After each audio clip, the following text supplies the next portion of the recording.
Hey man, what is going on with the Lakers? One second they're doing bad, I gotta hop on and I gotta make a rant. And then the next second we win back-to-back games beating the Celtics in Boston and the Knicks in New York. What? So, I figured I gotta hop on, talk about it. Talk about what the Lakers are doing, because they're doing some good stuff. And the last video that I have up talking about the Lakers is kind of negative, because it was after back-to-back terrible games, and now we have back-to-back good wins. We're back a game over 500, and as long as we beat the Hornets, which isn't out of the question, like out of the ordinary, we should beat the Hornets and we should move to 27-25. Good things are happening for this team, and it's looking good. Now, after we play the Hornets, we do play the Nuggets, and that is on the day that the trade deadline ends. So I think that that's probably going to be a loss, because who knows what trades are going to happen, what moves they're going to make, but I definitely expect some trades to happen, and I definitely expect... Hold on. Woj just tweeted something. Joel Embiid will undergo procedure this week to repair meniscus injury. Is he out for the season? No, but he will be out for extended time. But... so they play the Nuggets. We do play the Nuggets at home. We're better at home, but I do think we're probably going to lose that game. Then it's a back-to-back. We play the Pelicans. I do think we'll win that game. I think we'll win the Pistons game, the Jazz. That's going to be a hard game, but I think as long as LeBron and AD play, and whatever team that we have at that point, we should win. Then we play the Warriors. We had to go into double overtime to beat them, so that's going to be a tough game. The Spurs, we should beat the Suns. That's going to be a tough game. The Clippers, going to be a tough game. Then we play the Wizards. Then March is where we have quite the stretch of playoff teams. Nuggets, Thunder, Kings, Bucks, Timberwolves, Kings, Warriors, Sixers, Pacers, Bucks, Pacers, Raptors. So, pretty tough stretch when we get into March, but... For what they're doing right now, pretty good stuff. Last night was a great win. I know that the Knicks didn't have OG. They didn't have Quinn Grimes, but they still went on a 9-game winning streak without him. I know that they didn't have all the players for the entire win streak. Some were there for some. Like OG didn't play the last 4 games, so he was there for the start of the win streak. But it's a hell of a win. It's a hell of a win. The Knicks didn't score for the last 7 minutes of the game, practically. So, what a way the defense looked last night. AD only had 12 points, not a good game offensively, but still had a defensive clinic on the other end. LeBron, great offensively, pretty good night. D'Lo didn't have the best offensive shooting, but you got to respect the three. You got to respect it. He was hitting threes to keep us afloat. And actually, he was hitting most shots to start the game off, actually, if I remember correctly. And Reeves, motherfucker. I'll call you back after the live, buddy. So, hold on.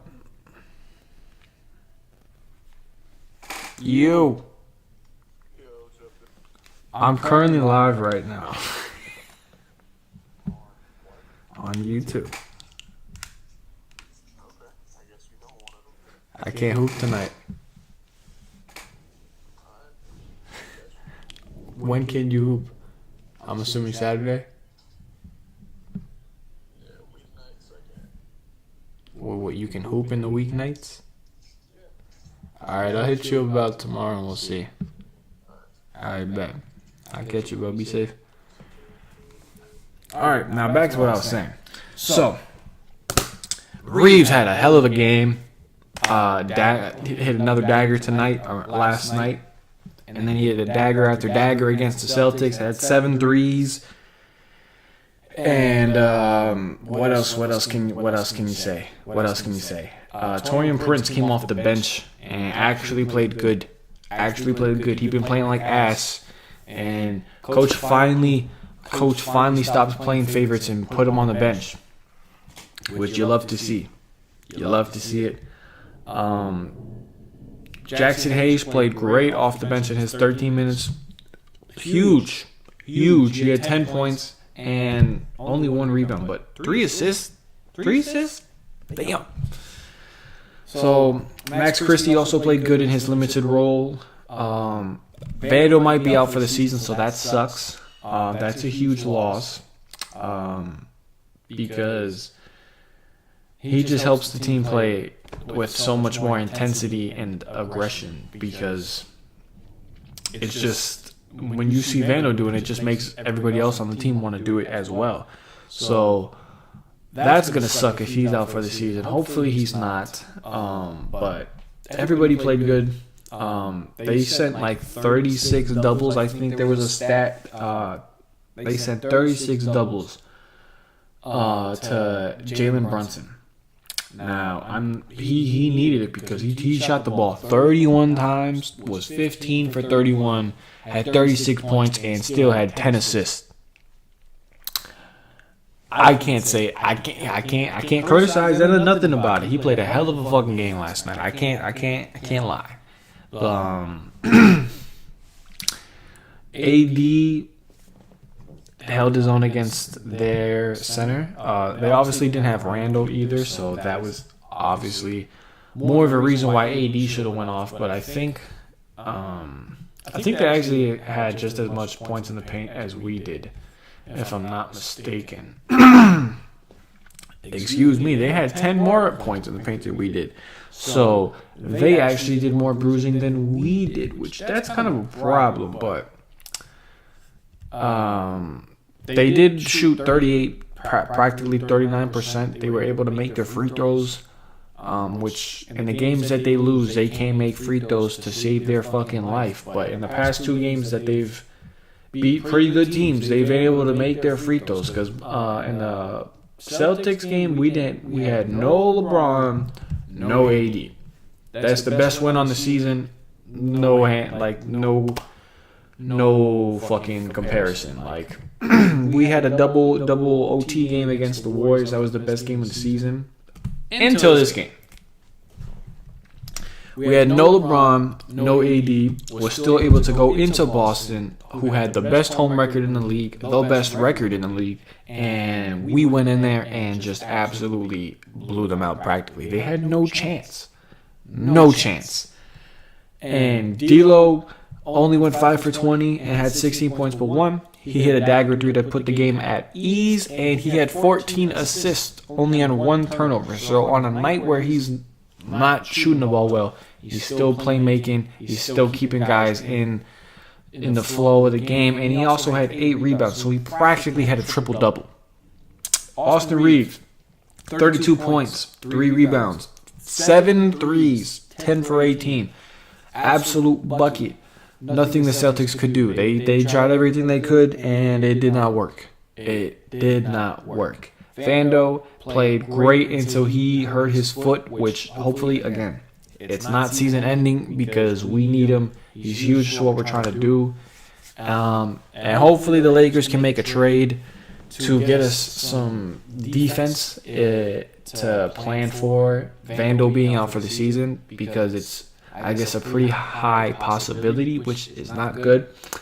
But Taurean Prince played good in the Celtics game too as well. I'm glad to finally see that he's coming off the bench. Why it happened the game after Vando got injured, I have no idea. Makes no sense to me. But Rui got his shots up and was still able to make a positive impact on the game.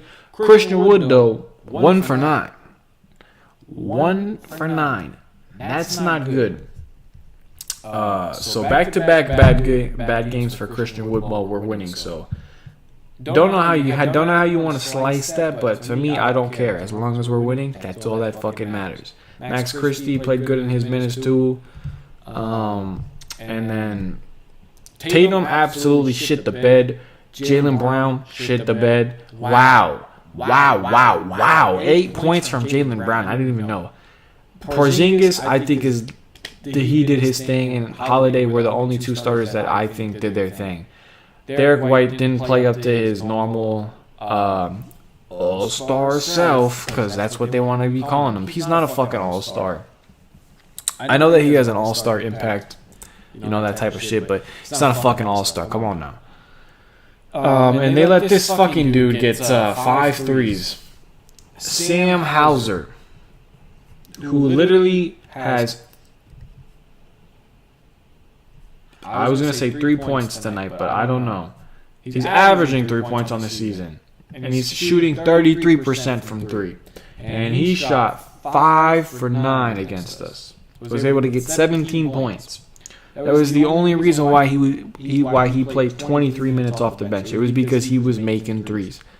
That's the only thing that he's good at. So clearly they didn't scout the scouting report. But all in all, Darvin Ham is actually doing some good positive things over these past 2 games, and I hope that now that I'm giving him some praise, it's not gonna backfire. We play the Hornets again. Should be an easy win. But then after we got the Nuggets, it's going to be a tough game. Don't know who's going to be playing. And then you got the Pelicans. That's 2 tough games.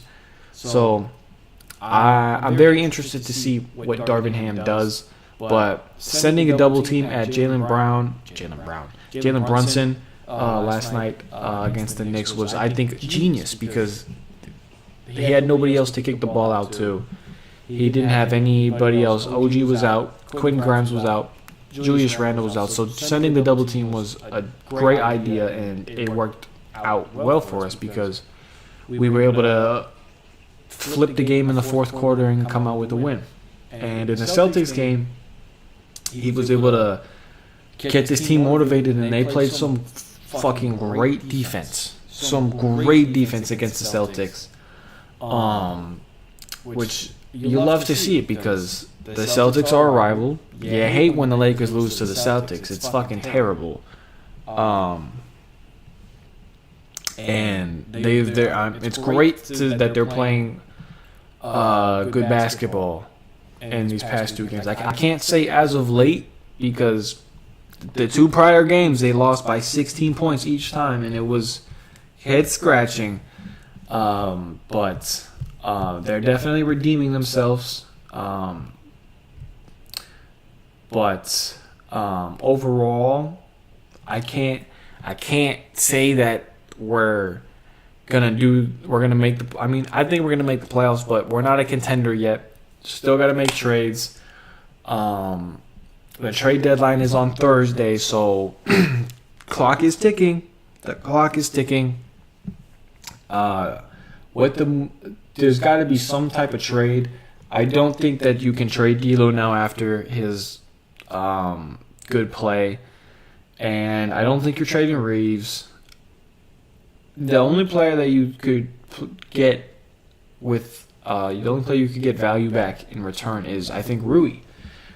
Obviously I think we would want to trade Gabe Vincent or Taurean Prince, but I think you would have to give up a first round pick or give up extra assets in order to give up that player. I'm not with that. I don't want to give up extra assets to get somebody in return who might not be better. You know what I'm saying? So, who I think they will trade for, I'm not positive. I think Tyus Jones might be the most likely. But now with the Vando injury, I would rather us go for some type of player that can play defense, because Tyus Jones doesn't play any defense. He's a great offensive player, and that's definitely something that we could use. He's a player we could use, but I'm looking for somebody who can play some good defense on a consistent level, on a consistent basis. Because, to be honest with you, I think we got enough offense. Obviously, we can improve the offense. Whatever offense needs to come, we can pick that up through the buyout market or other trades. The big thing that we need is to get some consistent defense on this team, because we can score the ball. Like, we're scoring, like, we score 113, 114, 138, 119, 145, 141, 126, 116, 134, 112. Like, they're putting up points. It's just that they can't defend. They're giving up way too many points. And even in the games that they do win, they're giving up, like, too many points. 132 points to the Bulls in a win. I understand that they were up by like 30 going into the fourth, but 132 points is not cutting it. You're giving up 135 points and 138 to the Hawks.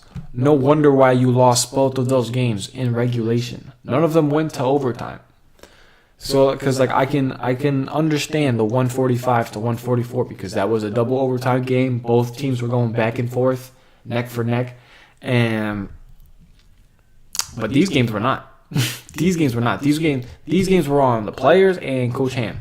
More on Coach Ham, because especially this Rockets game, I don't know why you played D'Lo and LeBron in the fourth quarter if you weren't going to play AD against the Hawks. You might as well just rested them so that they had more rest against the Hawks, because clearly they didn't have the same type of energy because they played so much the night before. D'Lo played 42 fucking minutes against the Rockets. LeBron played 37, and they had a game the very next night.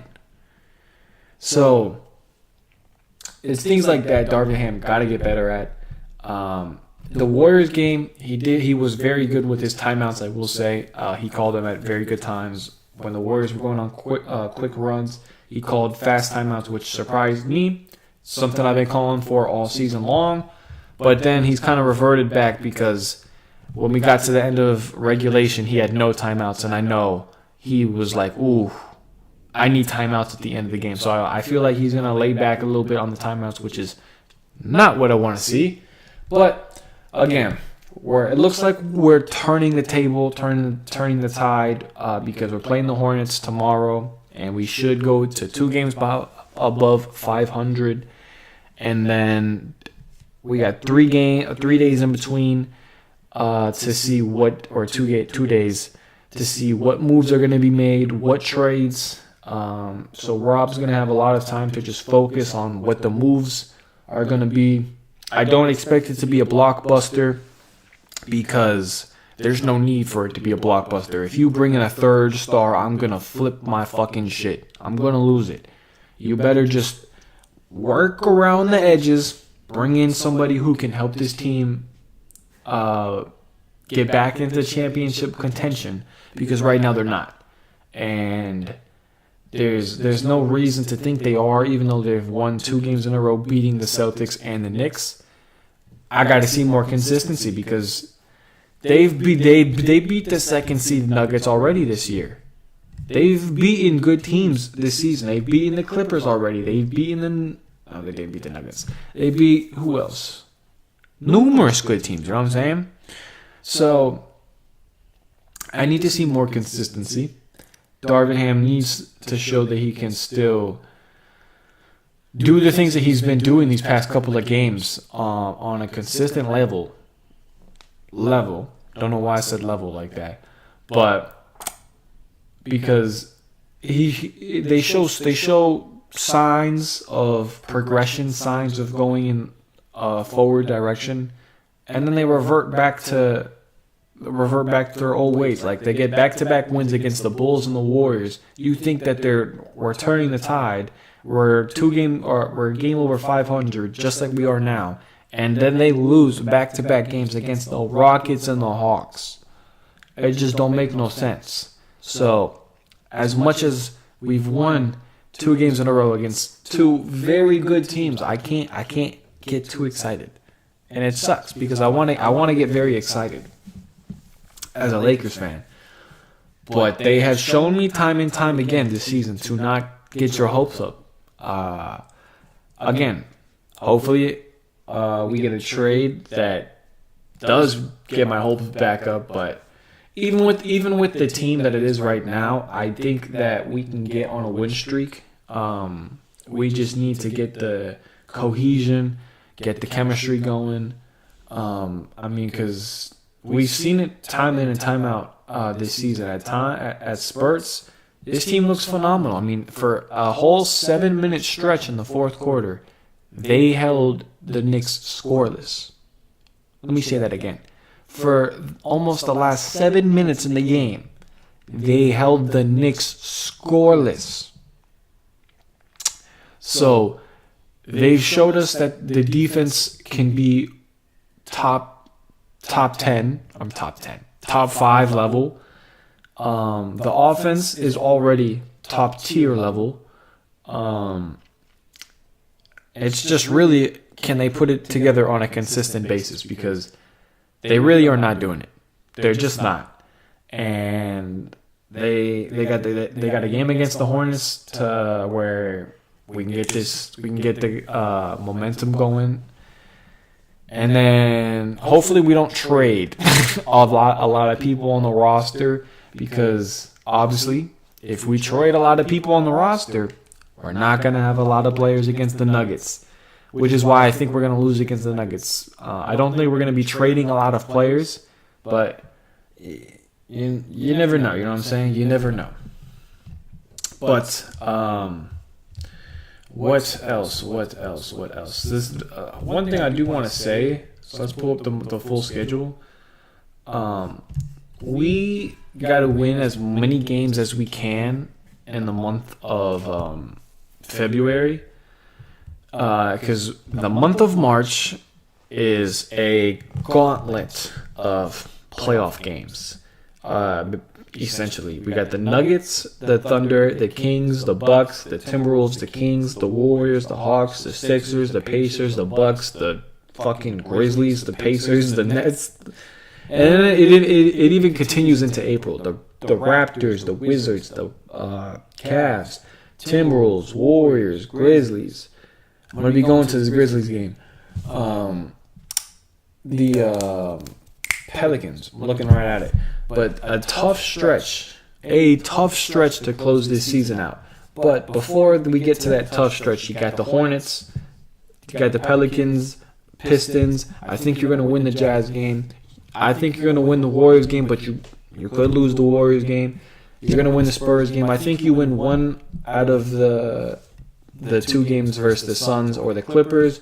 I think you easily beat the Wizards. So it's not a terrible stretch of games for this month, but you got to win as many games as you can, because then you're going to go into a very, very tough stretch of games. And that is not... It's not what we like to see. It's not what we like to see, but to be honest with you, maybe it is what we want to see, because the Lakers tend to beat the teams we don't think they're going to beat, and they lose to the teams we think that they're going to beat. Because none of us thought that they were going to beat the Celtics with no LeBron, no AD. And they went into Boston and they did it. And I personally didn't think that they were going to beat the Knicks. I mean, I was optimistic. But, in the back of my head, there's always a chance that they can lose, because we're 26 and 25. You know what I'm saying? So I do like where the season is going currently. As long as we can keep going in a forward trajectory, I would love for that to happen. But I think that's all my thoughts on how the Lakers are doing right now. Thank you guys for watching the live stream and coming out. I really appreciate it. If you like the live stream, please give it a thumbs up and subscribe to the channel for more Lakers and Seahawks videos and live streams like this. And I hope you have a great rest of your day or night. And I'm out, man. Peace.